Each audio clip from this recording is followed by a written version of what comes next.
ஒரு தையிட்டி விகாரையை அகற்ற முடியாது. அதற்கு பெயர் குறித்து தனியாருடைய தமிழர் காணியிலே வலுக்கட்டாயமாக அமைத்து வைத்துக்கொண்டு அவருடைய நிலங்களை வழங்க விடாமல் தடுத்திருக்கிற அரசாங்கம், நீலகாமன் தோட்டத்திலே சொந்தமாக ஒரு கொட்டில் போட்டு தான் படுப்பதற்கு உறங்குவதற்கு அனுமதிக்காத அரசாங்கம், ஒரு தீபச்செல்வனுடைய புத்தகத்தை வெளியிடுவதற்கு கூட அனுமதிக்காத அரசாங்கம், நீங்கள் என்ன ஜனநாயகத்தை வெளியிலே சொல்ல போகிறீர்கள்?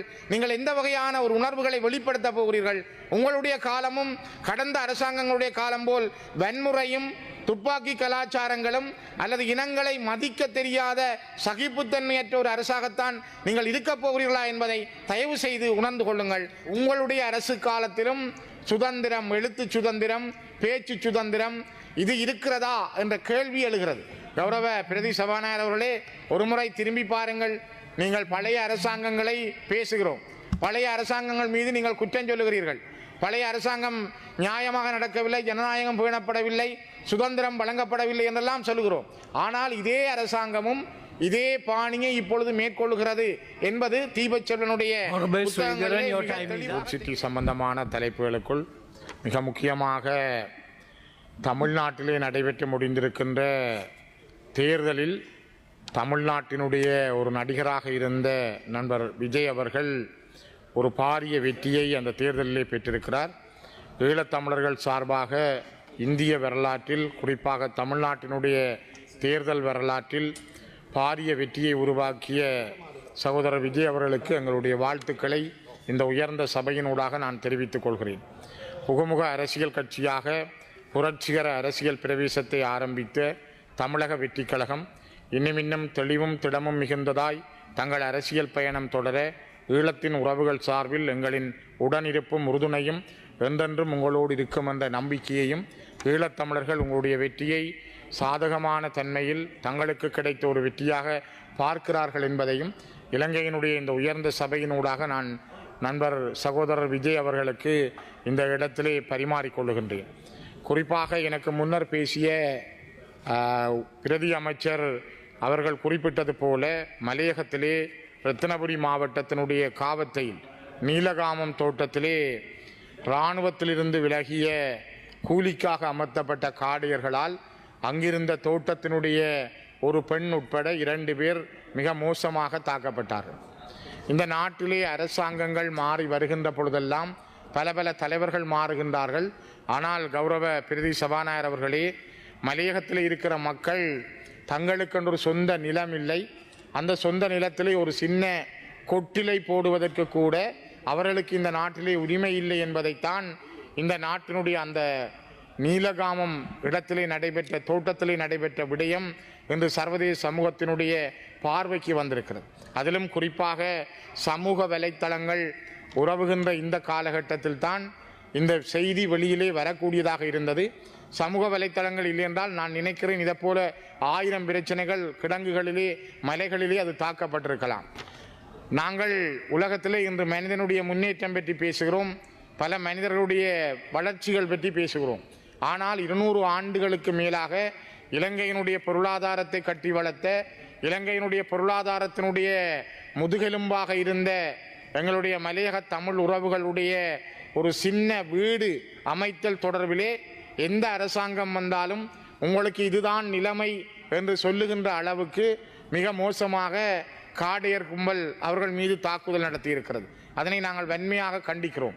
குறிப்பாக அந்த மக்களுக்கு நீதி கிடைத்து, சொந்த நிலம் கிடைத்து, சொந்த வீடு உள்ளவர்களாக மலையகத்திலே வாழுகிற தமிழ் உறவுகள் வாழ்வதற்கான ஒரு வழியை இந்த அரசாங்கமாவது செய்யுமா என்ற எதிர்பார்ப்பை நாங்கள் கொண்டிருக்கிறோம்.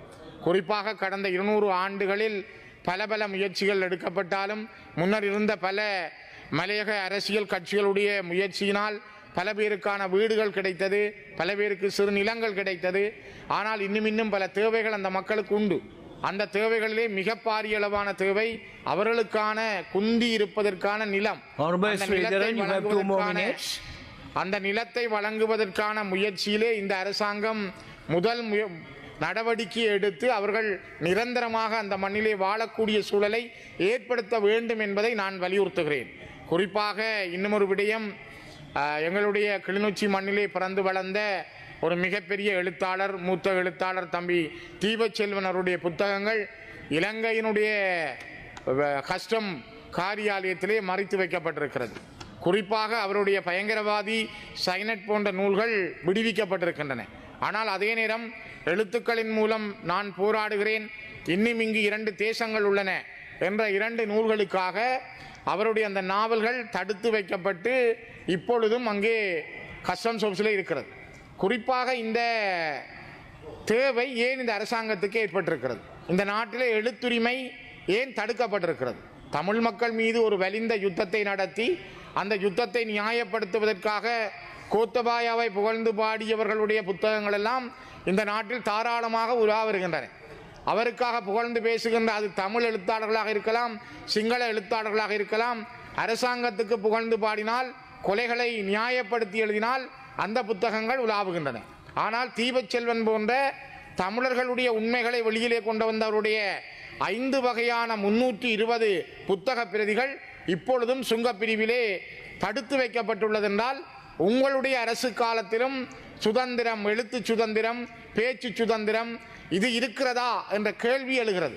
கௌரவ பிரதி சபாநாயகர் அவர்களே, ஒரு முறை திரும்பி பாருங்கள். நீங்கள் பழைய அரசாங்கங்களை பேசுகிறோம், பழைய அரசாங்கங்கள் மீது நீங்கள் குற்றம் சொல்லுகிறீர்கள். பழைய அரசாங்கம் நியாயமாக நடக்கவில்லை, ஜனநாயகம் பேணப்படவில்லை, சுதந்திரம் வழங்கப்படவில்லை என்றெல்லாம் சொல்லுகிறோம். ஆனால் இதே அரசாங்கமும் இதே பாணியை இப்பொழுது மேற்கொள்ளுகிறது என்பது தீபச்செல்வனுடைய தெளிவாக தெரிகிறது. எனக்கு ஒரு நிமிஷம் தாருங்கள். எனக்கு முதல் 8 நிமிஷம் ஒதுக்கப்பட்டிருந்தது, நீங்கள் 6 நிமிஷம் என்று சொல்வது பிழையானது. ஆகவே நான் நினைக்கிறேன், இந்த கலாச்சார அமைச்சினுடைய இலக்கிய குழுவும் பாதுகாப்பு அமைச்சும் வழங்கிய பரிந்துரையின் அடிப்படையில் விடுவிக்கப்பட மாட்டாது என்ற ஒரு தோரணையிலே சுங்கப்பிரிவினால் இந்த புத்தகங்கள் தடுக்கப்பட்டிருக்கிறது. எழுத்து சுதந்திரம், இவரின் எழுத்துக்கள் வெளியான தேசிய சர்வதேசிய ஊடகங்களின் கண்ணியத்தையும் கூட இது பாதித்திருக்கிறது.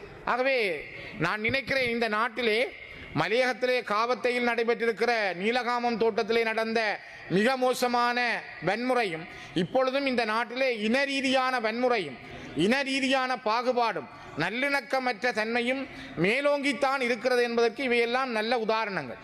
ஒரு தையிட்டி விகாரையை அகற்ற முடியாது, அதற்கு பெயர் குறித்து தனியாருடைய தமிழர் காணியிலே வலுக்கட்டாயமாக அமைத்து வைத்துக்கொண்டு அவருடைய நிலங்களை வழங்க விடாமல் தடுத்திருக்கிற அரசாங்கம், நீலகாமம் தோட்டத்திலே சொந்தமாக ஒரு கொட்டில் போட்டு தான் படுப்பதற்கு உறங்குவதற்கு அனுமதிக்காத அரசாங்கம், ஒரு தீபச்செல்வனுடைய புத்தகத்தை வெளியிடுவதற்கு கூட அனுமதிக்காத அரசாங்கம், நீங்கள் என்ன ஜனநாயகத்தை வெளியிலே சொல்ல போகிறீர்கள்?